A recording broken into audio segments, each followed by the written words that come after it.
interviewed a lot of employers, and asked them, what do you need for these graduates to have? And so we designed it around what employers said they wanted.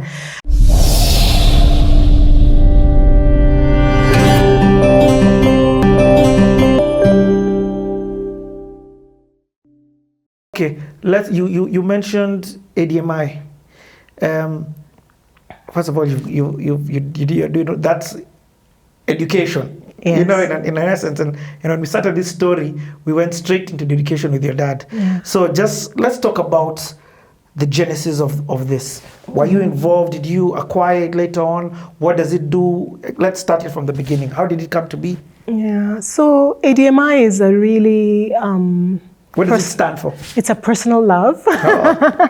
So what happened is that as I've been an angel investor for a very long period of time, so I'm always looking for opportunities. And this has been for more than 20 years. Wow. In the early days, it used to be more collectively, where as groups of people, we would invest in companies. And then there's a time when I really wanted to invest in the creative economy, something to do with film. Yes. And Just so, where was I? and so I looked around. We had tried different things. There was a studio that came up. It didn't work. And then a lady at my church, she was a Nigerian woman, and she kind of found out that I had this interest. And she introduced me to somebody called Wilfred Kiyomi, who at that time was running a film school along in the Jamhuri area, near Jamhuri Park. And we hit it off. He was a founder. We met together, and something about him just drew me into his story. A complete stranger to me, and also somebody who has quite a different background from mine. But I really just found him very thoughtful. And then when we did a bit of due diligence, of course, we had to come and visit them on site, seeing them on set, visited the school. But I also started noticing a thread where he had a lot of respect in the community, and he had marshaled this community really well around him and around the school. So I agreed to invest, and after a short period of time, we started off together in October of 2014, came into the market in January of 2015, and since then... So by the time you're investing, it's not a concept, he's doing it, but... He'd already been at it for 2 years. Okay. Yeah, as this academy. But so this invest was for scale? Yes, exactly. So we came in and we made a deal to rebrand, and we were going to go beyond film and TV to include all the new media, so animation, games, graphic design. And that's what we did. And we said, we're really going to provide a platform. And we put a lot of thought into it. We interviewed a lot of employers and asked them, what do you need for these graduates to have? And so we designed it around what employers said they wanted. And so at the heart of it, we heard the education needs to be more global. We are worried that some of the young people we speak to are not only even Kenya-centric, but some of them are even talking about tribe in this digital age. Yeah? So we want you to open the minds of these young people and make them global citizens. We also want a very practical education. I think that one we've all heard, that people say people are coming out with papers, but it's very theoretical. Of course, it should be more digital. Employers said they felt that people are good on WhatsApp and a little bit of social media, but if you ask them to use the tools of the workplace, which were fast evolving, people were not up to date on the latest software. And that was even before AI. Now it's becoming even faster, right? And then there was this other piece about soft skills, which are also called durable skills or 21st century skills. And they said, sometimes the deal breaker, technical skills can be so-so, but the deal breaker is really somebody who doesn't display work ethic. They don't tell the truth when they've broken a cup. They can't show up on time. Some people even show up drunk. I mean, really, that's the area where we really could do with an institution that does a deep dive on that. And now we've taken it even further, because now there's also mental health. We make sure that there's a foundation of very strong psychosocial support so that people are able to really come at life with the right mindset, because now the digital world is changing so fast, as you know, that if you don't have the right agility, you can start to take things personally that are not personal at all. So in that psychosocial bit, where we said it really has to be transformational, the focus was really on making sure that people are job ready. So how do we help you show up on time? How do you look? Appearance, behavior, character, all of that. So what we've heard from some of the people we work with, especially people who send their young people, is that people come out with more confidence, but they also come out being more reliable people, somebody you can count on. And so it feels more like a transition from high school to university, because it's this intensive time where we really personalize the care. And if the young person doesn't show up, the parents are told, things like that, so that there's accountability and nobody really gets lost. Because what we're really trying to counteract is this thing where there's 100 people in class, and whether you come or not, nobody has really noticed. Instead, we want to make sure you get to the finish line and you get there with a portfolio. You have, because now people, it's not about CVs. They want to see what have you done. Exactly, show us.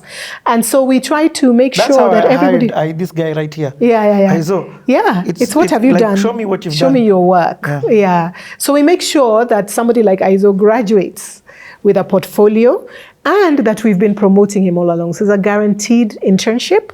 For real? Everybody will get an internship. We will supervise them and we will advocate to the employer for placement. So our placement rate, over 70% of people at graduation have work. What? And after graduation, over 90% are working. And so that's the main thing. Do you have an intake problem?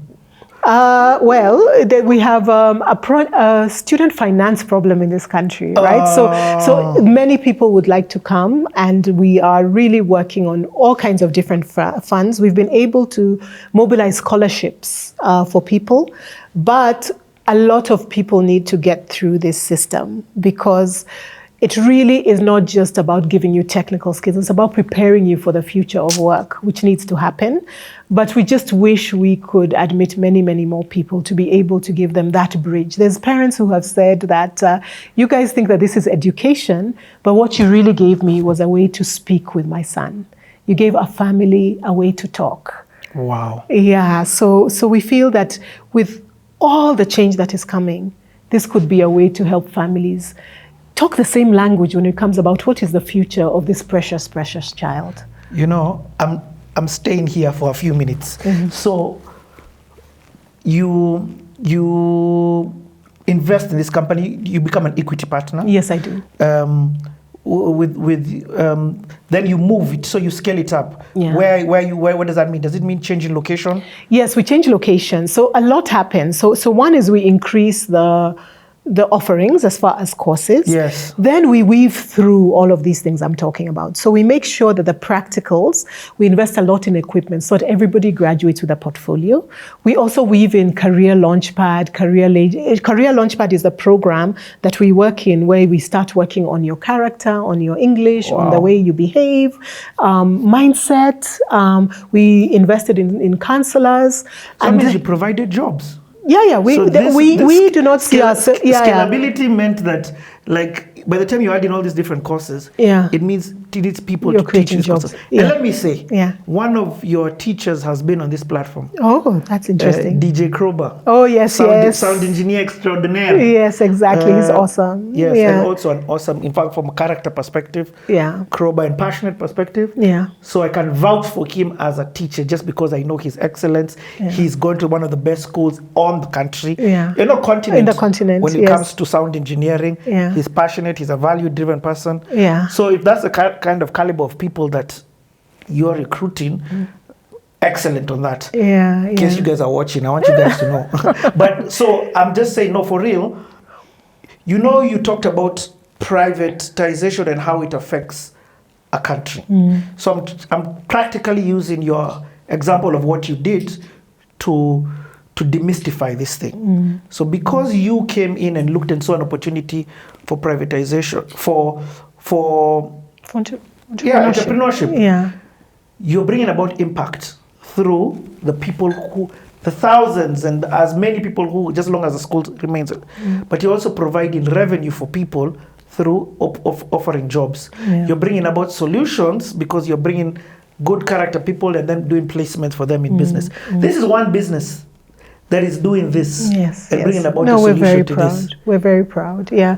But remember that about the vocation thing as well, right? So at the heart of it is how many people can we skill up and get ready for the future of work? And how many families can we heal, right? So to the extent that you're in a position where your young person is saying he wants to do this career, which during your time sounded like the kind of thing that was a road to nowhere, we can help you navigate that and really understand the different skills that are in demand today and how you'll be able to bridge that difference. Yeah, so it's really important, and we feel like beyond the education, it's more a learn to work platform, and we'll be doing much more work about just supporting people to understand these for the generations to talk that have nothing to do with training as such, but more with the placement and the passion. I know this is all a bit controversial, but I think it's easier now to get a job than it's ever been. Oh, you say that? That is controversial. Why? Because there's a need for employers to find the right people. It's employers, but the way that you present yourself to the employer. First and foremost, I say it's easier because you don't need the papers. Because a lot of people who have jobs or who are running companies didn't understand that, oh, fine, I didn't really read as hard. I was a D student, but I'm employing the A people. But the thing is, how do you present yourselves in the time that you have with this person? I mean, I wish you could. In fact, let me just clap for you. The fact that you're able to tell somebody to come with a presentation, a portfolio of their work, this is what I've done, automatically sort of present. Don't just give me your papers and show me you got the A's. What can you do? Yes. I used to ask any person who would come into For Up Digital at the time to do, we already had jobs for them, but I'd be like, show me your YouTube channel. Like, no, you know, I don't have a camera. I'm like, but look at your phone. Show me something and let me judge from that and be like, imagine if this guy had a camera. Yeah. And also, again, soft skills, look me in the eye. Have a conversation with me. Be confident. I want to ask this question as I'm ranting here on your show. The boy child. Oh, I feel strongly about that. I feel and I'm just going to give it from my honest perspective.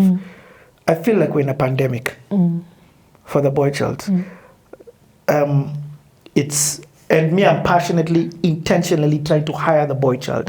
But I'm honestly feeling like either I have bad recruiting skills or there's something going on. What are your thoughts on this? That we're in a crisis and that we need to recognize that.